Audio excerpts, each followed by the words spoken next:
All right, get ready, because we're taking a deep dive into the world of startups and leadership with Ben Horowitz's The Hard Thing About Hard Things. You know, it's not your typical business book. No, not at all. All those fluffy motivational quotes. You sent over some seriously thought-provoking excerpts. It's really about what it takes when the going gets tough. Yeah, and I'm excited to kind of unpack them with you, especially for someone like you, Right. who's interested in maybe building a business Yeah, or just understanding leadership in these high-pressure environments. absolutely. To guide us through all this, we have our expert here, someone who can help us get the most out of these excerpts. And I think what really struck me was how much his personal experiences, even those from his childhood, Yeah. seem to have shaped his approach to leadership later on. You know, that's a great observation, and it's not every day you hear about a tech CEO who comes from a family with a communist background. Like what? It's fascinating.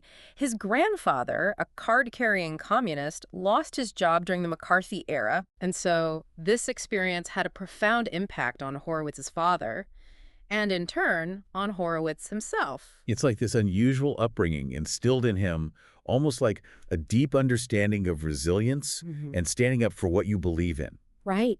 even when those beliefs go against the grain. It's easy to draw a line from those early experiences Yeah. to his later tenacity as a CEO. Totally.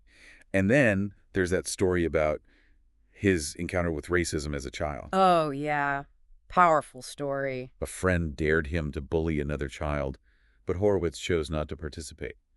This pivotal moment really taught him a valuable lesson about judging others based on appearances. The importance of forming your own opinions. Yeah. That's a powerful reminder for all of us. For sure. True knowledge requires a willingness to challenge assumptions Yes. and look beyond the surface. And this reminds me of his high school football coach, Chico Mendoza. Oh, yeah. I love Chico. This guy sounds like a character straight out of a movie. Oh, he is. He had such a unique leadership style. He did. Horowitz recounts, come late to practice. Turn your shit in. Don't want to hit. Turn your shit in. Walk on the grass. Turn your shit in. Yeah, his methods were definitely unconventional, But effective. but incredibly effective. What do you think it was about his approach that resonated so much with the players, including Horowitz?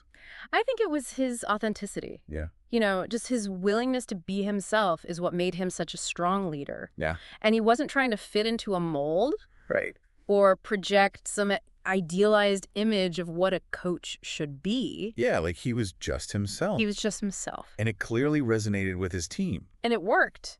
Like, it's a reminder that leadership isn't about putting on a persona. Mm-hmm. It's about being genuine Yeah. and connecting with people on a human level. And this emphasis on authenticity is something that comes up again and again in the book. Yeah. And it seems to be a core value for Horowitz, Yeah. both in his personal life and in the way he builds and leads companies. Absolutely. And speaking of building companies, let's talk about Horowitz's early career. All right. He shares that hilarious anecdote about his disastrous blind date. Oh, yeah, I remember that. We could do a whole deep dive on that one. But it's interesting how he bounces back from that experience, joining a startup, Mm-hmm. experiencing firsthand the impact of company culture, Right. or, in this case, maybe a toxic one, Right. and then facing an unexpected rejection from Netscape. Wow. It really highlights that even for someone like Horowitz, the path to success isn't always linear. Oh, for sure. There are bumps along the way, setbacks, Yeah. and even rejections. Yeah. But it's how you handle those setbacks that really shapes you as a leader. Yeah, I think that's a really good point. And what's interesting about that Netscape rejection Yeah. is that it doesn't deter him. Mm-hmm. He eventually lands an interview with Mark Andreessen, Uh-huh. whom he describes as perhaps the smartest person he's ever met. And you can probably guess he gets the job. You can practically feel the excitement radiating from him as he describes joining Netscape and being part of this early internet boom. It sounds like it wasn't just a job for him. Oh, It was a mission. He truly believed in the company's potential to change the world. yes, that's exactly it. And it makes me wonder, like, what was it about Netscape that captured his imagination so completely? What resonated with him on that deeper level? I think it was the perfect storm of factors. You Yeah. had this brilliant leader in Mark Andreessen, Uh-huh. a groundbreaking technology that promised to connect the world, Yes, and a sense that they were on the cusp of something historic. they were. That's the kind of environment that attracts those driven by a desire to make an impact, Yeah. to be a part of something bigger than themselves. Yeah, And that, I believe, is what fueled Horowitz's passion and drive. absolutely. And Netscape did change the world in a lot of ways, right? Yeah. I mean, their IPO, it was this defining moment that ushered in this internet era as we know it. The energy, the optimism surrounding the company, you could just feel it. But, as we know, the story takes a turn. Netscape faces this fierce competition from Microsoft, a battle of titans that ultimately leads to Netscape being acquired by AOL. It's a classic David and Goliath story. Totally. And while Netscape didn't win in the traditional sense, Right. their impact was undeniable. It really was. They pioneered technologies like JavaScript, SSL, and cookies, things we now take for granted. Absolutely. Like, we wouldn't be here today if it weren't for Netscape. I think even more significant is their role in shifting developers away from Microsoft's proprietary platform toward a more open internet. I never thought about it like that. Yeah, so think about how different the internet might look today Totally different. if Netscape hadn't taken on that fight. That's a really good point. It really underscores how, even in a loss, there can be this profound and lasting impact. So Netscape gets acquired, and what does Horowitz do? Does he, take a break? I don't think so. Enjoy the fruits of his labor? This is Ben Horowitz we're talking about. Not a chance. He's wired to build, to create, to push boundaries. That's right. He teams up with Mark Andreessen again to start a new company called LoudCloud.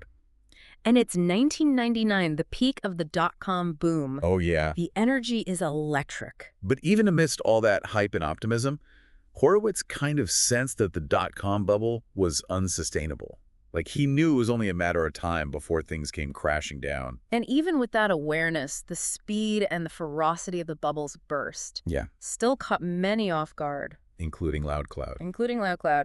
They watched as their customers went bankrupt. Oh, wow. Funding dried up, and the survival of their company was in jeopardy. It's where things get really intense. Horowitz describes this period as the most challenging of his career. I bet. He was forced to make really tough decisions, Yeah. including multiple rounds of layoffs, Uh-huh. while simultaneously projecting confidence and charting a path forward for his team. Can you imagine the pressure? It's hard to even fathom. I know. But this is a crucial lesson for anyone leading a company, especially in uncertain times. Yeah. You have to be able to make those tough decisions, Yes. even when there are no easy answers. And you have to do it while staying calm, Yes. focused, Yes. and decisive. Absolutely. And he even shares this story about receiving a call from his father-in-law while he was on a business trip, only to learn that his wife had stopped breathing. Talk about a gut punch. It was a reminder that amidst all the chaos and pressure of building a company, it's important to keep things in perspective and remember what truly matters. It's so easy to get caught up, Yeah, but our personal lives and relationships deserve our attention and care. absolutely. So LoudCloud is in deep trouble, facing this, existential crisis. Oh, yeah. What does he do? Does he throw in the towel? Not a chance. He makes a pivotal decision to pivot the company, Oh. shifting their focus from cloud services to developing software. This was a complete transformation. It was. Like a total 180 It really was. of their business model, And they had to do it. while keeping their existing business afloat Right. and fighting for survival. This is where Horowitz's ability to lead through change Shine through. shines through. He recognized the need to adapt, to evolve, Yeah. to reinvent the company, To stay alive. stay alive. They even launched this secret project called Oxide to develop this new software direction, all while trying to keep the lights on. Talk about pressure. Imagine trying to convince your team to embark on this, entirely new venture while simultaneously facing a near-death experience. It speaks to his ability to inspire confidence, Yeah. to paint a compelling vision of the future, even when things look incredibly bleak. Yeah. And this transition wasn't just about technology. It was also about leadership style. Yeah. Horowitz describes moving from peacetime CEO Right. to wartime CEO. Oh, that's fascinating, how he recognizes that different situations demand different approaches. What do you think of this distinction? I think it's brilliant. And how can leaders apply it in their own context? Well, I think it acknowledges that there's no one-size-fits-all approach to leadership. In times of peace, a CEO can focus on building, nurturing, optimizing, Right. fostering that collaborative environment. But when a company's at war, facing an existential threat, that's when the wartime CEO needs to emerge. Yeah, that focus shifts to survival, Yes. decisiveness, execution. Horowitz understood that to save LoudCloud, he needed to become a wartime CEO. You need to make those tough calls. Streamline You decision-making. can't rally the troops. Exactly. So they're building this new software business, but they are far from out of the woods. They desperately need a major customer to validate this pivot and prove their viability. This leads to a high-stakes negotiation with EDS. Oh yeah, EDS, a giant technology services company. Huge. And this is where Horowitz's tactical brilliance comes into play. Uh, He understood the power of urgency, yes. framing the negotiation in a way that aligns with EDS's needs. He managed to secure a $20 million per year software license, throwing LoudCloud a lifeline. What can we learn from Horowitz's approach? I think what struck me was how he understood the psychology of the negotiation. Uh-huh. It wasn't just about, the features and benefits of their software. Right. He created this sense of urgency Right. and positioned LoudCloud as this solution to a pressing problem for EDS. Yeah, he understood that negotiation is about understanding your customer's needs, Yes. framing the deal in a way that benefits both parties. And that's something that is often overlooked. For sure. It's not enough to have a great product. You have to effectively communicate its value You do. and align it with your customer's goals. You got to connect those dots. But even with this huge win, they were far from safe. Horowitz recounts another near-death experience, Oh, boy. a critical deployment with EDS that stalls out.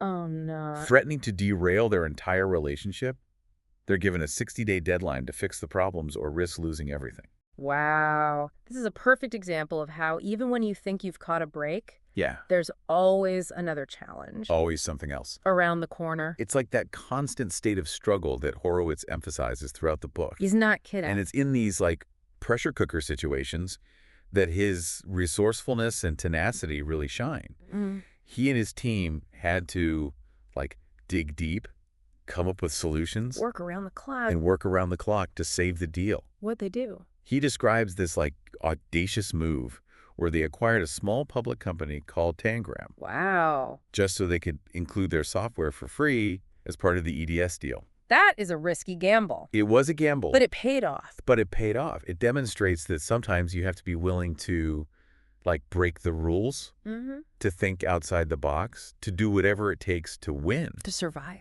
to survive. I love these stories because they remind us that building a company isn't just about spreadsheets and Right. projections. It's about navigating the unexpected, thinking on your feet, Yes. having the guts to make bold moves when the stakes are high. Exactly. And it's a reminder that success isn't a straight line. Right. It's this messy, Unpredictable journey. Yeah. Filled with twists and turns. you got to adapt, Adapt. learn from your mistakes, Keep pushing forward. even when the path ahead is, unclear. Absolutely. So they've navigated these near-death experiences, landed this huge customer. Yeah. The business is starting to stabilize. You'd think they could finally breathe a sigh of relief, right? Well, you know what they say about assumptions?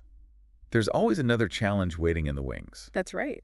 Just when things start looking up, their most visible spokesperson, Mark Andreessen, decides to start another company. And to add to the pressure, Horowitz realizes they need to make major changes to their product architecture to stay ahead of the curve. That is a crucial insight. Yeah. The tech industry is relentless. Just when you think you've figured things out, the landscape shifts, and you have to be ready to adapt. Otherwise, you're going to get left behind. That's right. It's that constant need for evolution, Yeah. pushing boundaries. Yeah. That drives innovation. So Horowitz is now faced with another major decision. Do they continue to fight as an independent company Yeah. or explore the possibility of selling? It's fascinating how even when faced with such a monumental decision, Yeah. Horowitz involves his team, He does. gathers their input, Yeah. and ultimately concludes that selling might be the best path forward. And to everyone's surprise, 11 companies come knocking with acquisition offers. Wow. That speaks volumes about the value. I know, despite all the challenges. Right. But the question is, who do they choose? And what factors go into making that decision? That's where Horowitz's long-term vision Right, and his ability to assess strategic fit right. come into play. What does he do? He ultimately decides to sell Opsware to Hewlett-Packard for a staggering $1.65 billion. Wow. What a testament to their hard work, I know. their resilience, Yeah. their ability to build something truly valuable. It's a reminder that success isn't always about building a company that lasts forever. Right. Sometimes it's about recognizing the right time to exit. Finding a partner. Yeah, Help take your vision to the next level. exactly. And what's remarkable is that this is just the beginning of Horowitz's journey. I was going to say, the best is yet to come. The sale of Opsware is the end of one chapter Yeah. and the beginning of another. Filled with new challenges, Yeah. new lessons, Yeah. and new opportunities. And that's what we'll be diving into next. Sounds good. We'll unpack his key principles for leading through tough times, building a strong company culture, and making those critical decisions that define success. So stay with us, And buckle up. because this deep dive is about to get even more insightful. I can't wait. All right, we're back and ready to continue our exploration of the hard thing about hard things. The sale of Opsware may have been a triumphant ending to that particular chapter, Yeah. but the book really takes off from there, diving into all these invaluable lessons Absolutely. that he learned through these intense experiences. It's pretty incredible. And what I find really remarkable is how Horowitz doesn't present these lessons as some sort of step-by-step Right. guide to success. Yeah. You know, he acknowledges that entrepreneurship is messy, Yeah. unpredictable, often requires making tough decisions You've got it. with incomplete information. I love that he doesn't try to sugarcoat it. No. Like, he even calls out the struggle as like a defining Oh, characteristic for sure. of building something great. And you have to be willing to confront those challenges, Absolutely. push through that uncertainty, Yeah. keep going, even when it feels like the world is collapsing around you. That's the reality. Which brings us to something I found incredibly insightful, like his framework of peacetime CEO versus wartime CEO. Oh, yeah. This really resonated with me. What are your thoughts on that? I think the distinction between these two styles is crucial Yeah, because it recognizes that there's no single right way to lead. totally. So peacetime CEOs can prioritize building, nurturing, and optimizing, fostering a collaborative environment. Yeah, But in times of crisis, when the company is facing an existential threat, that's when the wartime CEO needs to emerge. yes, They make those rapid-fire tough calls, right. streamline decision-making, rally the troops for battle. So are great leaders like born with this ability to switch between these modes? That's the million-dollar question. Or is it something that you cultivate over time? I think Horowitz seems to suggest that it's a combination of both, Yeah. innate qualities and learned skills. Yeah. And he talks about how he had to, make himself into a CEO, Yeah. acknowledging that it was a process. Continuous learning, adaptation, and self-improvement. Yeah, he didn't just wake up one day ready to handle that intense pressure. No. Like, he had to develop those skills over time. I think that's true for a lot of us. Totally. Speaking of development, Yeah. Horowitz dedicates a significant portion of the book to building a strong company culture. Yes. And, he doesn't offer a one-size-fits-all approach, Right. but he does emphasize the importance of defining your core values and designing a way of working that reinforces those values. It's like creating a cultural operating system. I like that. I am really intrigued by his use of shock value techniques to shape culture. Oh, yeah. He talks about, implementing this $10 per minute late fee for meetings. That's at Andreessen Horowitz. Yeah, Adnan Trace and Horowitz. It's pretty unconventional, to say the least. It's definitely making a statement. But it does send a clear message about Yeah. the importance of respecting people's time. But I wonder if it could create resentment Right? or, a culture of fear if not handled carefully. It's possible. Horowitz clearly has a knack for pushing boundaries, for challenging conventional thinking. He does. And he even states that when it comes to entrepreneurship, there are no rules.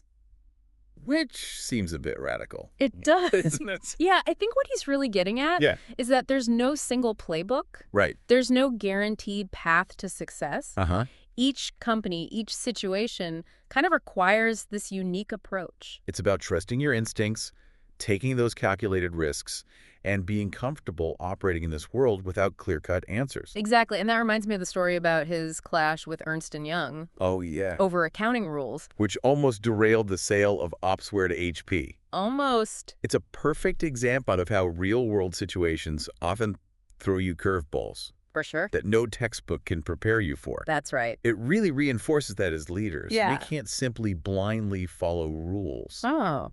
We have to use our judgment, think critically, and sometimes challenge the status quo. Challenge the status quo. And I think this ties back to having that strong moral compass.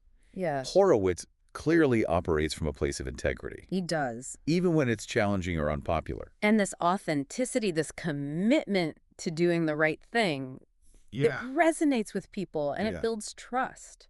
It's not about winning at all costs. Right. It's about winning the right way. Absolutely. Now, another area where Horowitz offers incredible insights is in leadership, Yes. especially in these challenging environments. Mm-hmm.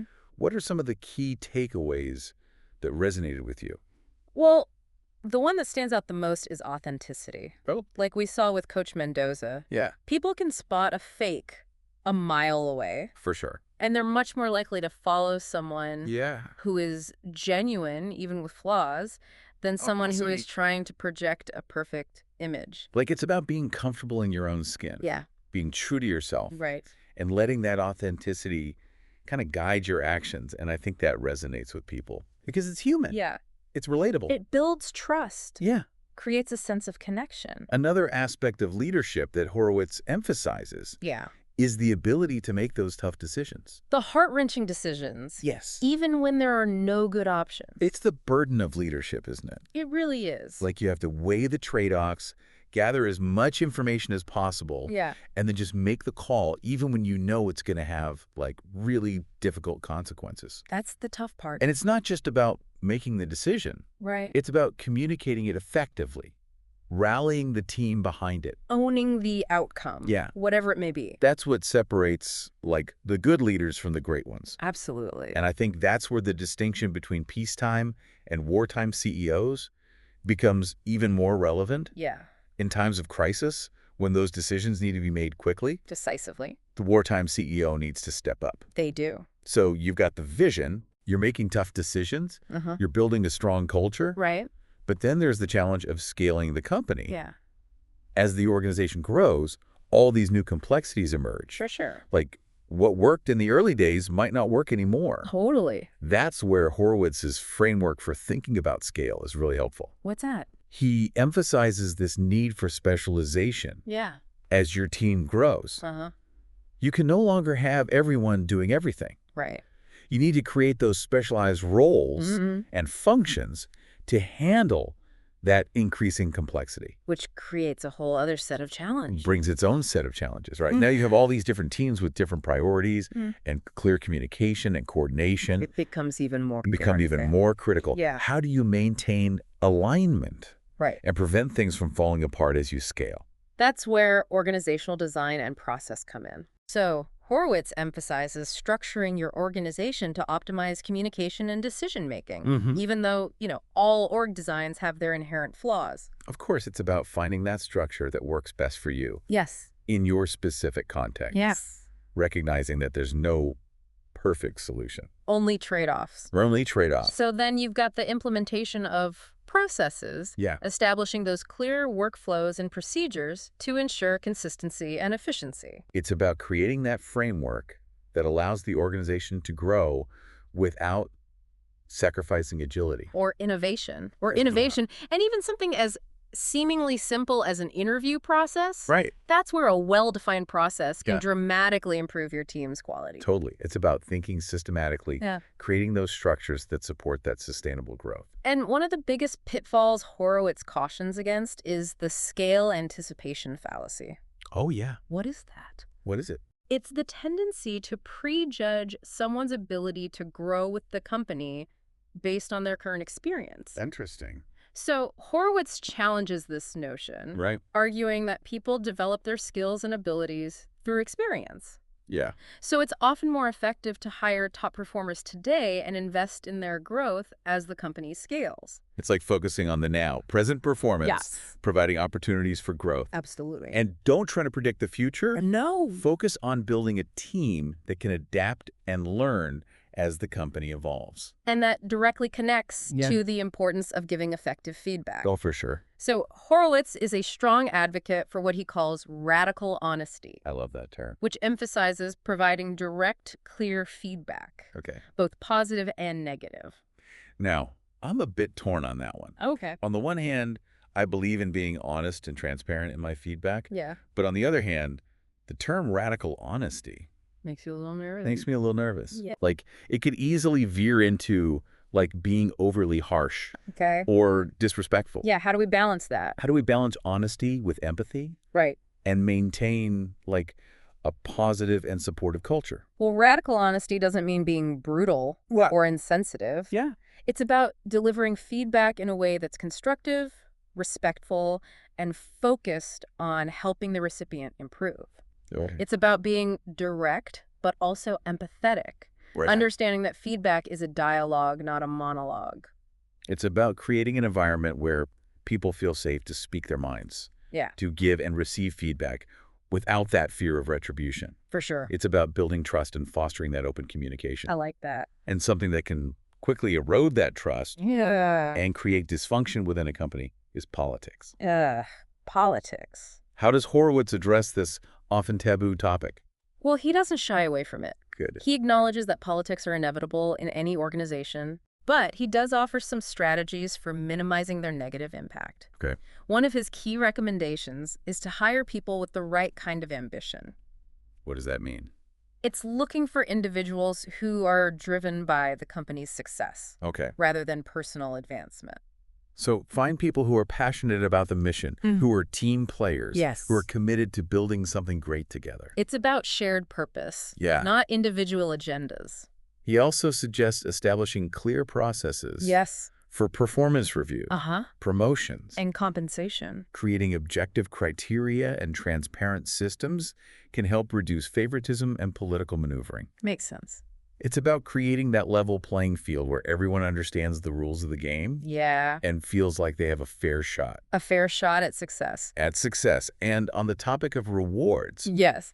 Horowitz has some interesting thoughts about titles and promotions. Okay. He believes they should be used sparingly and that promotions should be based on demonstrated performance, not tenure or political maneuvering. What do you think about that? I think it's a refreshingly meritocratic approach. Yeah. It challenges the traditional notion of promotions as automatic rewards for time served. Yeah, it makes sense in a fast-paced industry where performance is key. It's about rewarding people for delivering results, for contributing to the company's success. Absolutely. It's about creating a culture of accountability, Like performance. which ultimately benefits everyone. Exactly. It's interesting how he also cautions against promoting people based solely on potential. Oh, interesting. It's like, it's important to reward people for what they've actually accomplished, I see what you're saying. not what you hope they'll do in the future. It's a way to prevent setting people up for failure. Exactly. You want to make sure that those promotions are earned, Yes. they reflect real contributions and achievements. Yeah, promote people when they're ready, not before. When they're right. Now, let's talk about what might be the most challenging aspect of being a CEO, Okay. knowing what to do. Oh, man. Sounds simple, but as Horowitz points out, It's the hardest part. it's the hardest part. What do you think? How can leaders develop this ability to, like, know what to do when faced with so much uncertainty Yeah. and complexity? Well, I think he breaks it down into two key components. Okay. Strategy and decision-making. Okay. A CEO needs a clear, compelling vision for the future, Mm-hmm. and then the ability to make this constant stream of decisions, Right. both big and small, that align with that strategy. So it's about being able to connect the dots. Yes. See that big picture. Yes. And make those choices that move the company in the right direction. And ultimately, the CEO is accountable for the outcome, success, or failure. It's a heavy burden, Hmm. and one that requires a unique combination of skills, experience, and psychological fortitude. He talks about how it can feel like you're completely alone in those critical moments. It It can. really resonates with me. Yeah. Like, as a leader, you're often faced with these difficult choices that no one else can make for you. Right. There's no playbook. No easy answers. It's about trusting your instincts, gathering as much information as you can, Yeah. and then making the call. Even when you're not sure what the outcome will be. It's tough. And it's in those moments when the pressure is most intense that Yeah. true leadership is revealed. Yeah, it's about having the courage The courage to act, to make the tough calls. even when you're facing, all that uncertainty and risk. And I think that's where that distinction between peacetime and wartime CEOs Mm-hmm. becomes most apparent. Yeah. A wartime CEO thrives in those moments, Yeah. embracing the challenge, Right. leading with decisiveness and clarity. So you might be wondering, like, how do you become a CEO? Is it something you're born with? Good question. Can you develop those skills and qualities needed to lead? You know, he has a pretty definitive answer to that question. What's that? Being a CEO is an unnatural job. And it's not something that comes naturally to most people. Right. It requires this unique combination of skills, experience, and psychological fortitude that are often learned through trial and error. He even talks about the importance of, like, making yourself a CEO, Yeah. emphasizing that it's a process of continuous learning, adaptation, and self-improvement. Actively seeking out opportunities to grow. Yeah. Challenge yourself. Step outside your comfort zone. And he criticizes the common shit sandwich approach to feedback, where criticism is like sandwich between compliments. Oh, come. He finds it inauthentic and ineffective, advocating instead for radical honesty. Here we are again. We talked about this earlier, and I'm still grappling with, like, how to implement this type of direct feedback without damaging relationships or creating a culture of negativity. Right. What are your thoughts? How do we find that balance? I think the key is to deliver feedback with a genuine desire to help the recipient improve, Yeah. not to tear them down. It's Yeah. about being clear and direct, but also respectful and empathetic, Yeah. and remembering that feedback is a dialogue, not a monologue. Yeah, it's about creating an environment where feedback is seen as, like, a gift, an opportunity for growth, Yeah. rather than, like, a punishment. For sure, and that requires building trust and rapport, Yeah. and empowering your team to give feedback as well. Oh, yeah, that's important. Creating a culture where feedback flows freely. In all directions. In all directions. And where everyone feels comfortable sharing their perspectives. Oh, absolutely. So this feedback culture ties into another aspect of leadership that Horowitz highlights, the ability to evaluate and develop your team. Yeah, and he provides really insightful advice Yeah, you did. on identifying top performers, Mhm. addressing performance issues, Yeah. making those tough decisions about promotions and compensation. And he reminds us of the scale anticipation fallacy we discussed earlier. Right. Avoid that trap of prejudging someone's potential based on their current experience. Yeah, focus on that present performance. Create opportunities for growth. Build a team that can adapt and evolve as the company grows. That's right. Which brings us to the heart of leadership. The vision. What is it about certain leaders that inspires others to follow them? What makes a vision so compelling and powerful? Horowitz argues that effective leaders need a clear and compelling vision for the future. Yeah. And they have to be able to communicate that vision in a way that motivates and inspires their team. I think he really believes that the vision itself can be even more important than the leader, It can be, acting as this guiding star for the entire organization. but a vision without execution is just a dream. Totally. He emphasizes that CEO's role in translating that vision into a reality. Yeah, it's not enough to have a great idea. You got to make it happen. You got to make it happen. And that requires a deep understanding of the market, the ability to make tough decisions, and the willingness to adapt. Absolutely. So it's about having a clear destination in mind, but being flexible enough to adjust course along the way. And a key part of execution is building a strong team. Oh, for sure. Horowitz talks about the importance of hiring A players, Even if it means letting go of B players, letting go of those B players. who might be loyal but not performing at the level the company needs, Yeah. creating a culture of accountability, Constantly striving. constantly striving for excellence. It's about setting a high bar, Uh, empowering your team to reach it.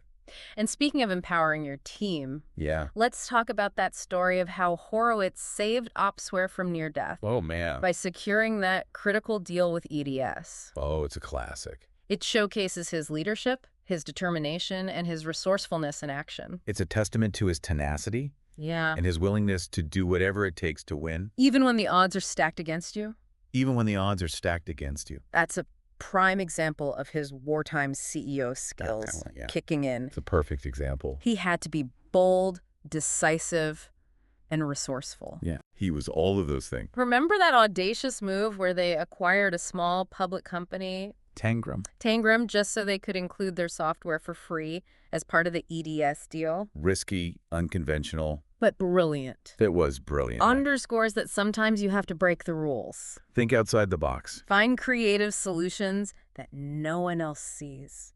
It's a testament to his courage, Yeah. his willingness to take those calculated risks. When the stakes are high. And it's that theme of courage that resonates throughout the book. Yes. He talks about the need for leaders to have the courage to make tough decisions, Yeah.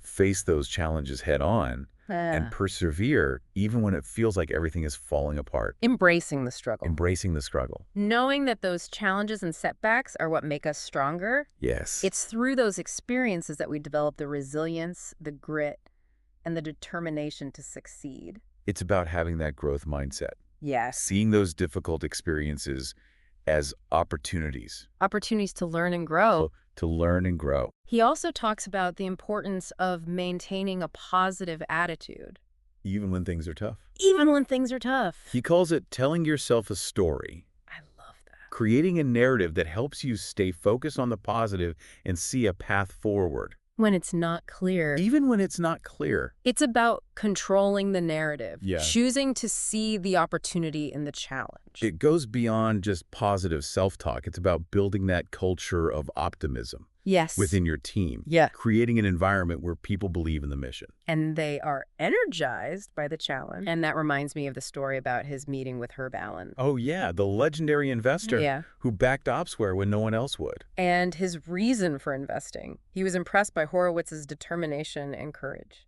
I love that. It's a reminder that sometimes it's not about having all the answers Yeah. or the perfect plan. It's about having the conviction, Yeah. the belief in yourself Yeah. and your vision. Even when others doubt you. Even when others doubt you. It's about having the courage to take those leaps of faith, to make those bold moves. And never give up on your dreams. And sometimes that courage is about knowing when to let go. Oh, that's tough. It is tough. Especially for leaders who are so passionate and deeply invested in their companies. What advice does he offer on navigating those transitions? Gracefully. Gracefully, yeah. While ensuring that the company continues to thrive even as your role evolves. Well, he provides some really insightful guidance on managing your own ego. Right. And focusing on what's best for the company, Even if it means stepping back even if it means stepping back. from a role that you've held for a long time. Yeah, it's about building a strong leadership team Mm-hmm. and empowering them to take ownership. And recognizing that as a leader. Your job is to build a sustainable organization. One that can thrive even in your absence. And that leads us to the concept of legacy. Oh, legacy. What will you be remembered for? What impact will you have on the world? That's a great question. It's a powerful question that I think all leaders should ask themselves. It's not just about building a successful company. No. It's about building something that matters, something that makes a difference. It's about having that purpose, Yes. aligning your work with your values. Building something you can be proud of. And he challenges that traditional definition of winning in business. What does he say? It's not just about beating the competition. Okay. It's about creating something truly valuable and meaningful. Yeah. It requires a long-term perspective, Uh-huh. a willingness to take risks, Yeah. a commitment to building something that will last, It's about building a legacy, that extends beyond your own lifetime. which is exactly what he did when he transitioned from CEO to venture capitalist. Co-founding Andreessen Horowitz. A testament to his adaptability, Yeah. his desire to continue to learn, grow, and make an impact. And it's a reminder that there are many paths to success For sure. and that it's never too late to reinvent yourself. And pursue new challenges. But amidst all this talk about strategy and execution, building great companies, Yeah. Horowitz doesn't shy away from the emotional roller coaster. The ups and downs. That comes with the territory. It can be a lot. It's a refreshing dose of honesty, Yeah. reminding us that even the most successful leaders are human. He talks openly about the highs and lows, Yeah. the moments of elation And despair. and the moments of despair, He even shares his own struggles with anxiety and depression. which is huge, especially in this world, It is. offering this vulnerable perspective that helps destigmatize these mental health challenges, Normalizes the struggle. especially in the often high-pressure world of entrepreneurship. It's okay to not be okay. Yeah, and seeking help when you need it is a sign of strength, Absolutely. not weakness. Yeah. So how do we manage those emotions? Mhm. How do we stay grounded amidst the chaos and prevent ourselves from getting, swept away by the roller coaster? What practical advice does he offer? He emphasizes the importance of self-care. Find outlets for your emotions. Build a support system of people you trust. Yeah. Don't be afraid to disconnect and recharge. It's about recognizing that you can't pour from an empty cup. That's right. You need to take care of yourself. Both physically and mentally, Yeah. to be an effective leader. And a huge part of that is developing a strong sense of purpose. Yeah.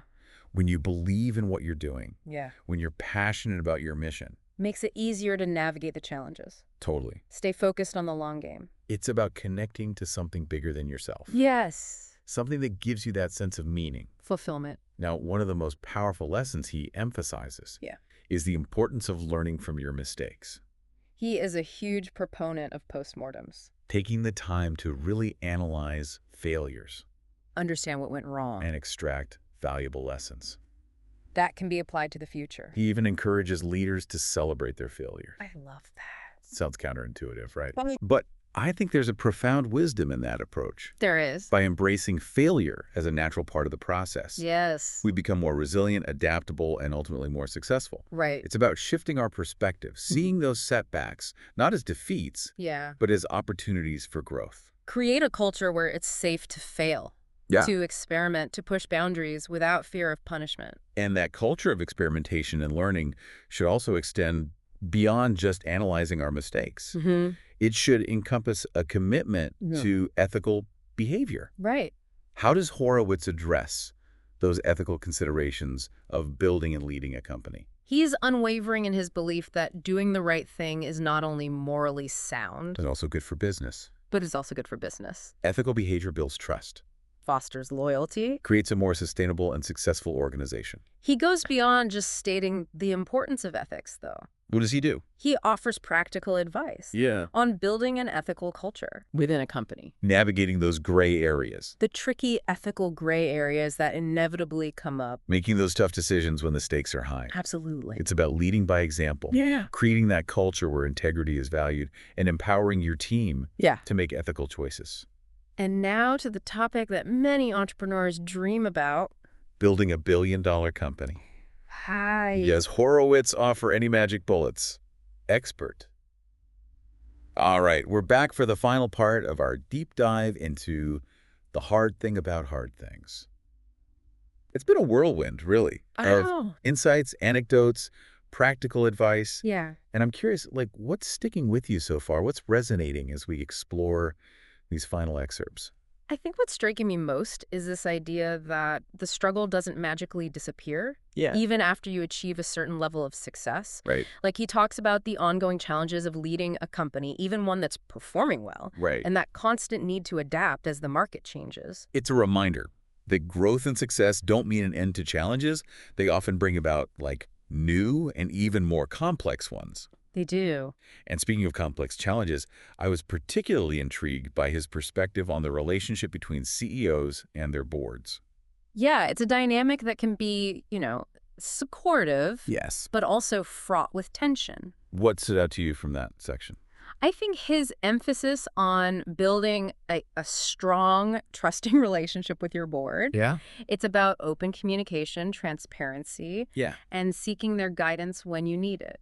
But it can also be this delicate balance of power. It can. He talks about his own experience dealing with difficult board members, Right. those who might have their own agendas. Or who don't fully understand the challenges. Yeah, or who don't understand the challenges of running the company. Right. It's a reminder that even as CEO, you're accountable to this group of people That's right. who might not always agree with your decisions. Right. Navigating that effectively requires a combination of diplomacy, communication skills, and the ability to stand your ground. Yeah, when necessary. He offers some practical advice on how to manage those relationships, Like what? emphasizing clear communication, setting expectations, and building consensus.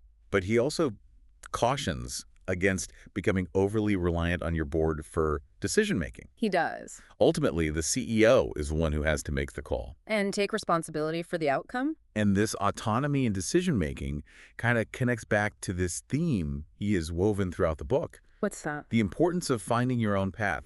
He's adamant that there's no single right way Yeah, to build a company, no magic formula for success. I think he's right. It's about figuring out what works best for you, for your team, for your unique circumstances. It's almost like he's giving us permission to break the mold, Yeah. to challenge those conventional notions of how things should be done. Right. Trust your instincts. Yeah, he even challenges that whole idea of following this linear career path, It's interesting. encouraging entrepreneurs to embrace experimentation, take risks, and be open to new possibilities. It's a liberating perspective. It is, isn't it? It's about being adaptable, curious, Yeah. willing to step outside of your comfort zone. And this openness to, like, new experiences, new perspectives, it often leads to these, like, valuable learning opportunities. For sure. And one of the most powerful ways to accelerate that learning process is through mentorship. Mentorship. Horowitz credits a lot of his success to the mentors that he's had The guidance, the support. throughout his career. Yeah. Like those individuals who guided him,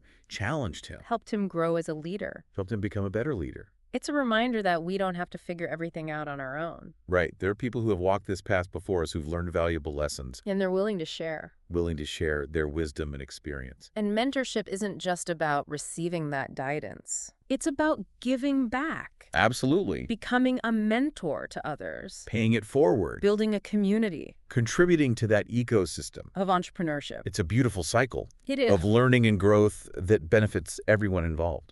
Well, as we wrap up our deep dive into the hard thing about hard things, Yeah. I can't help but feel inspired, Oh, for sure. but also, grounded in reality. Yeah, it's a reminder that entrepreneurship isn't for the faint of heart. It's not It's challenging, demanding, often unpredictable. but it can be so rewarding. It's this opportunity to create something from nothing, make a difference, leave a lasting legacy. And the key to navigating that successfully is to embrace the struggle, to develop resilience, to build a strong team, and to never stop learning and growing. Horowitz's book is packed with wisdom and insights Practical insights that can help entrepreneurs at all levels. from those just starting out Yeah, to seasoned CEOs. it's a must-read. For anyone leading a team, building a company, or just trying to navigate the complexities. Of the modern world.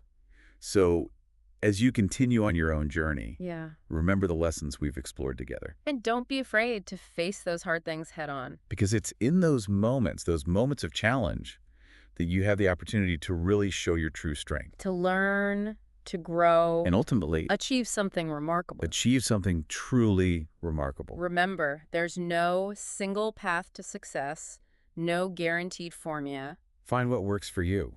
Embrace the struggle. And never stop learning.